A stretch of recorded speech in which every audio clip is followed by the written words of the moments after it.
Good morning, children. Let us start with part 5 of our theme 4, that is the Central Islamic lands. Methods of payment and business organization. Muslims developed a sophisticated method of payment and business organization by introducing letters of credit and the bill of exchange, like present day's check or draft. It is regarded as one of the greatest contributions of the Muslim world to the methods of payment and business organization. So letters of credit, important. Bill of exchange, important.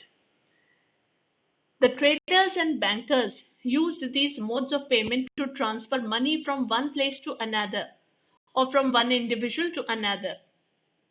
The widespread use of commercial paper freed the merchants from the need to carry cash everywhere and made their journey safer. Even the Caliph used these letters of credit to pay the salaries or as rewards to poets and the musicians. Islam did not stop people from making money, but yes, certain prohibitions were of course imposed. They were: firstly, interest bearing transactions were unlawful. That is, if somebody is charging interest, then that was considered as wrong. Money obtained by illegal means should not be kept. It is harmful for a Muslim. Again, that was their belief. Illegal means will not help you in making money. It will be harmful for the Muslims. Learning and culture.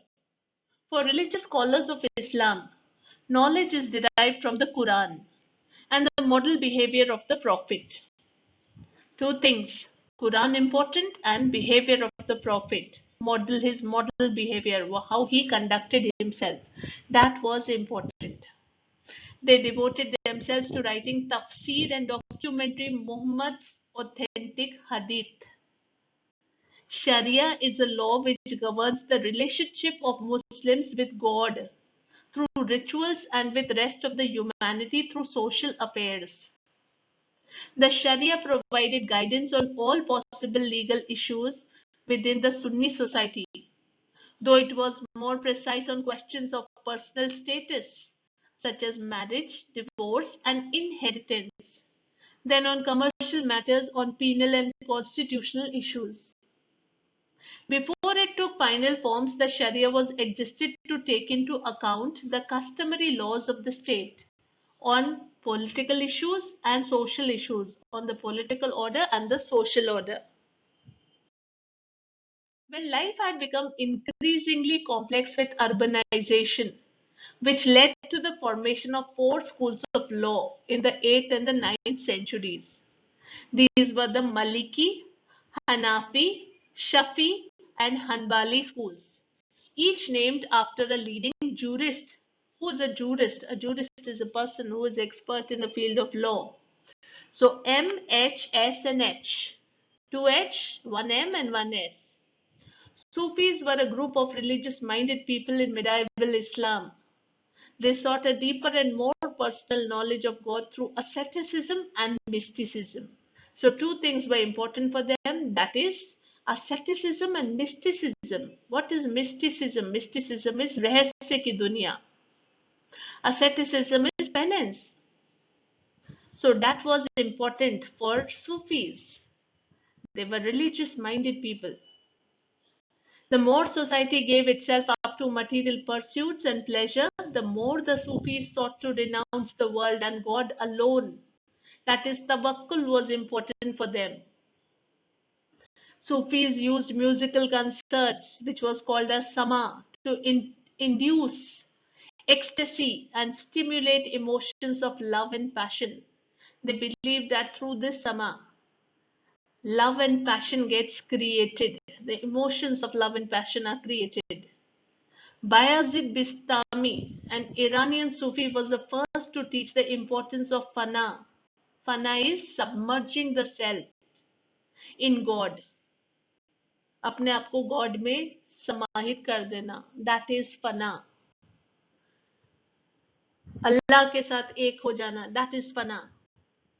Rabia of Basra, a woman saint, preached that unity with God can be achieved through an intense love for God.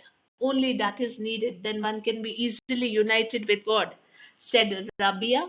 She was from Basra. She was a woman saint.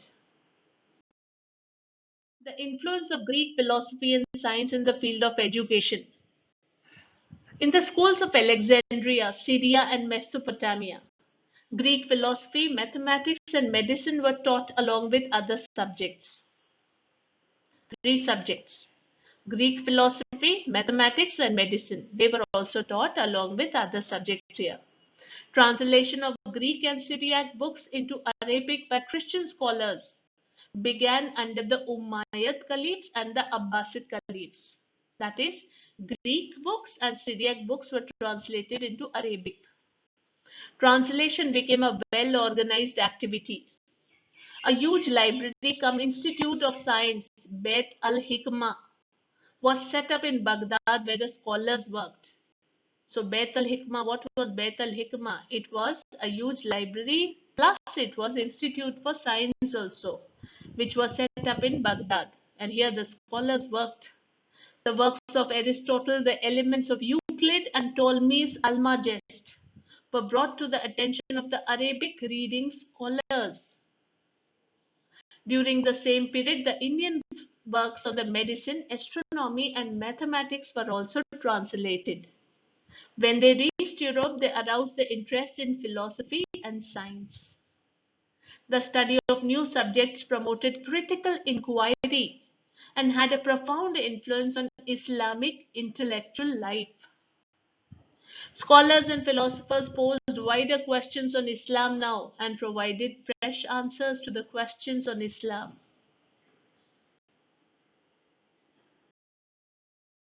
Al-Qanun fil Tib, Canon of Medicine. Ibn Sina was a philosopher, a doctor by profession. Ibn Sina's medical writings were widely read.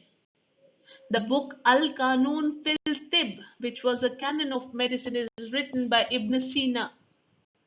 It is a million-word manuscript which include a list of 760 drugs sold by the pharmacists of his times and note of his own experiments which were conducted in the hospitals. This book points to the importance of healing through dietary regulation and influence of climate and environment on health and the contagious nature of some diseases. So which are the 3 points which are there in this book? First one being importance of healing through dietary regulation. Secondly, influence of climate and environment on the health, and the third one, contagious nature of some diseases. That is there in this book. This book was used as a textbook in Europe where the author was known as Avicenna. It is believed that Umar Khayyam, a well-known poet and scientist, had read this book just before his death. In medieval Islamic societies, fine language and a creative imagination were among the most appreciated qualities in a person. Other forms of expressions included poetry and prose, which were meant to be memorized and used when the occasion arose. Abu Nuwas, who was of Persian origin, he broke new ground by composing classical poetry on new themes, such as wine and male love, with the intention of celebrating pleasures forbidden by Islam. By the time the Arabs conquered Iran, Pahlavi was in decay. A version of Pahlavi known as New Persian with a huge Arabic vocabulary soon developed. Rudaki was considered the father of the New Persian poetry, which included new forms such as the short lyrical poem ghazal and the katre or quatre, that was rubai.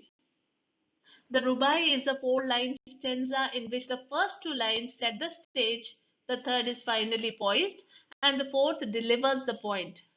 The subject matter of the rubai is unrestricted. The rubai reached its zenith in the hands of Umar Khayyam. During 11th century, Ghazni became the center of Persian literary life. Ghazni was a place. Mahmud of Ghazni gathered around him a group of poets who composed anthologies, that is, a collection of poems and epic poetry. The most outstanding was Firdausi's Shahnama, or the Book of Kings. That's all, children, for this part. Thank you.